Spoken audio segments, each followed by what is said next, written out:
Olá, amoras e amores!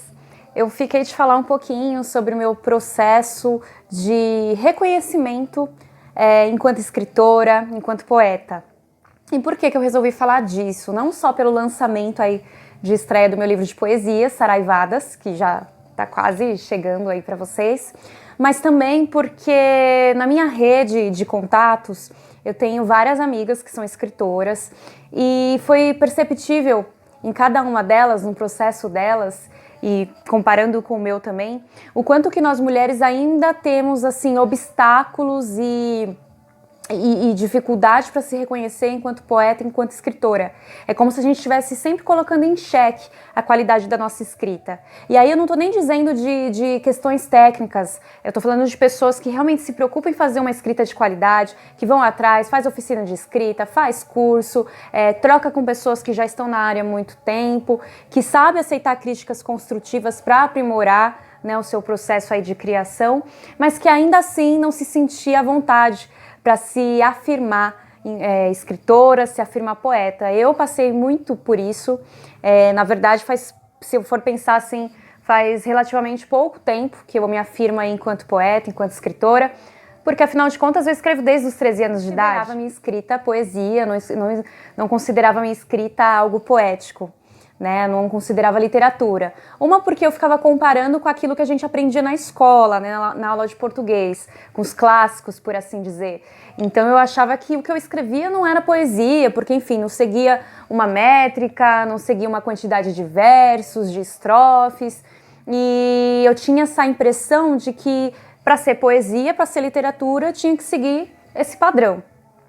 Outra que eu tinha muita vergonha daquilo que eu escrevia, eu não imaginava que aquilo que eu escrevia poderia chegar no outro, tocar o outro, e às vezes de uma forma totalmente diferente daquilo que eu me inspirei para escrever, mas ao mesmo tempo que é algo muito potente, muito legal quando tem essa troca, e eu não imaginava que tinha essa possibilidade do outro. Eu inicialmente realmente comecei a escrita como um desabafo, assim, das minhas inquietações, das minhas questões pessoais, mas com o tempo eu comecei a escrever bastante também sobre o que eu observava, né, as minhas observâncias aí do cotidiano. Então eu comecei realmente a lapidar essa minha escrita, né, de um momento ali de escrita de cura, de processo pessoal, e ao mesmo tempo de começar a olhar para o mundo, começar a olhar para o externo, aquilo que me envolve ao redor e que conversa com aquilo que eu tenho, com o meu caos interno também. E aí eu cresci, fui deixando de lado a escrita, eu acabei focando muito na área da educação, vocês sabem que eu sou professora, sou pedagoga, e deixei um pouquinho de lado a escrita durante algum tempo. Quando foi em meados de 2015, 2016, eu comecei a ter um contato muito forte com a poesia islã, né, com os slams, com os saraus que ocorrem aí em todas as regiões da cidade de São Paulo, e eu me inspirei muito nesses poetas, né, são pessoas que me inspiraram muito, porque eu comecei a perceber que a minha escrita, ela era poesia sim, ela era literatura sim, né, são versos soltos que não necessariamente seguem um padrão, mas que ela tinha, sim, esse poder de chegar no outro, de tocar no outro, essa coisa da combatividade e de trazer para reflexão. E eu me identifiquei muito com a galera do slam em relação a isso. Então foi aí que eu comecei a desmistificar essa ideia passada que eu tinha do que era literatura, do que era escrita, e comecei a retomar o gosto pela escrita. E comecei a escrever de novo. E aí já num padrão totalmente diferente daquilo que eu escrevia na adolescência. Foi nesse período que eu participei do grupo Saraueiras, que era um grupo de sarau que fazia intervenções aí em locais públicos, enfim. Foram momentos assim muito bacanas com as minhas amigas, que é a Célia, a Pamela, a Tainá. Todas escreviam, mas ninguém tinha coragem de mostrar pra ninguém. E aí, inspirada muito por esse movimento dos slams, dos saraus, a gente resolveu juntar e criou as Saraueiras. E foi um momento muito potente, assim, pra minha formação, por assim dizer, enquanto escritora, porque a gente não só escrevia, mas a gente criava junto performances que envolviam diversas linguagens da arte, dramatizações, a maneira como a gente ia recitar, o tom de voz, né, a questão da expressão corporal. Então, foi uma grande escola pra mim, assim. Se hoje eu tenho uma característica, assim, de como eu recito, de como eu me posiciono, do meu tom de voz, muito vem desse processo construído com as saraueiras. Mas o grupo não durou muito, o grupo durou aí entre 1 ano e meio, 2 anos, cada uma foi seguir aí seu rumo, e eu fiquei assim um pouco perdida, porque eu fiquei muito acostumada a me apresentar em grupo, trazer essa força do coletivo, e quando eu me vi sozinha e com essa coisa de ir me apresentar, eu realmente dei uma travada. Pode não parecer, mas eu sou tímida, bem tímida, aliás. E aí foi todo um processo de desconstrução, de trabalhar essa minha timidez, esse meu bloqueio que eu tinha de falar em público também, apesar de ser professora. E aí eu fui fazendo vários cursos relacionados à linguagem da arte, que me ajudava muito nessa questão da inspiração, de ter repertório para escrever.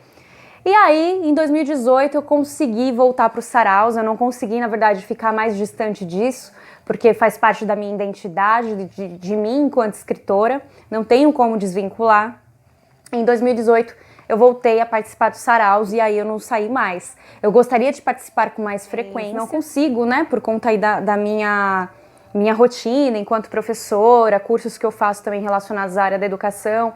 Então fica um pouquinho difícil, mas sempre que eu posso eu participo dos saraus, é um local assim de muito aprendizado, gosto de escutar os outros poetas, gosto de prestar atenção em como recita, na expressão corporal, enfim, é algo que sempre está me nutrindo e me ajuda também nas minhas performances. E aí, a partir do momento que eu voltei a recitar, eu comecei a perceber que a minha poesia chegava no outro, que a minha poesia tocava o outro. E perceber isso é algo muito significativo para quem escreve, porque a gente não escreve só pra gente, né? A gente escreve para soltar no mundo. O texto, na verdade, não é nosso, né? O texto é do mundo. A gente só foi o portador ali para soltar ele no mundo, né? E quando a gente alcança isso, é algo, assim, muito significativo. Então, quando eu comecei a perceber isso, eu comecei a perceber que eu poderia publicar sim. E eu comecei, assim, bem tímida mesmo. Comecei em publicações coletivas, comecei a participar de concursos de poesia, concursos pequenos, mas que foram muito importantes assim nesse meu processo de empoderamento enquanto escritora, para validação, né, da minha escrita, do meu processo. E depois disso, aí passando por essa pandemia, que foi uma loucura, né, o ano de 2020, já no finalzinho, eu tentei ainda participar de um concurso em uma editora, não deu certo, mas assim, não foi algo que me deixou triste nem nada, foi algo assim que eu vi como aprendizado. E foi aí que veio a inspiração de eu lançar meu primeiro livro, que é Saraivadas, que traz poesias aí do universo feminista, que traz questões sobre o direito das mulheres, sobre machismo, do dia a dia, em seus diversos níveis, e sobre os nossos processos de cura, né? Como que a gente consegue lidar com todas essas chagas, com essas dores, e como que a gente consegue se reerguer, renascer, né, das cinzas e nos tornar mais fortes ainda do que já somos, né? Então foi essa escadinha, esse processo aí resumido que eu passei, né, para me constituir e me reconhecer enquanto escritora, enquanto poeta. Sempre fui aberta também a críticas, acho que é muito bacana quando um colega que é da área fala, olha, eu acho que você pode fazer assim, eu acho que você pode fazer assado. A gente aprende muito, né? Como pedagoga que eu sou, né, freiriana roxa, a gente nunca sabe tudo, né? A gente é um ser inacabado, então a gente está sempre em processo de aprendizado, de construção do conhecimento. E na escrita eu não sou diferente, eu também ajo dessa forma. Então eu estou sempre aberta, né? Estou sempre fazendo cursos, estou sempre fazendo oficinas quando eu posso, relacionados à escrita, porque eu acho que acaba nutrindo, né, e aprimorando.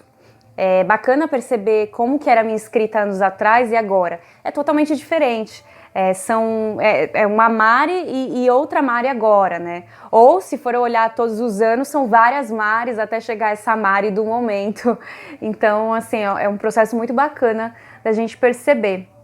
E tudo isso para falar que se você que está me escutando, principalmente mulher, tem vontade de escrever, já escreve e percebe que a sua escrita tem sim um potencial de chegar no outro, de tocar o outro e de trazer essa troca de emoções, de sentimentos, de percepções do mundo, invista em você.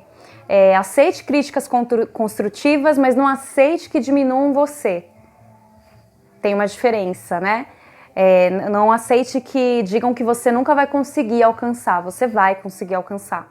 A gente precisa aí, às vezes, subir uma escadinha, ter todo um processo nosso, que aqui eu estou contando o meu processo, mas cada um tem o seu processo individual. Mas a gente consegue, desde que a gente se dedique, invista, faça cursos, faça oficinas. Tem uma galera muito bacana aí que oferece oficinas incríveis. Hoje em dia, inclusive, tem tudo muito acessível aí na internet. E tem outros, agora no momento da pandemia não dá, mas enfim, sempre tem aí no SESC, nas bibliotecas, sempre tá rolando alguma coisa bacana. Fica de olho, né, na sua região aí, no seu bairro onde você mora. Quando tudo normalizar, claro, agora na pandemia só dá para fazer online mesmo. E invista. E não é demais dizer, leia, leia, leia, leia e leia. Porque não tem como um escritor, um poeta se fazer se ele não lê. É isso, é nóis.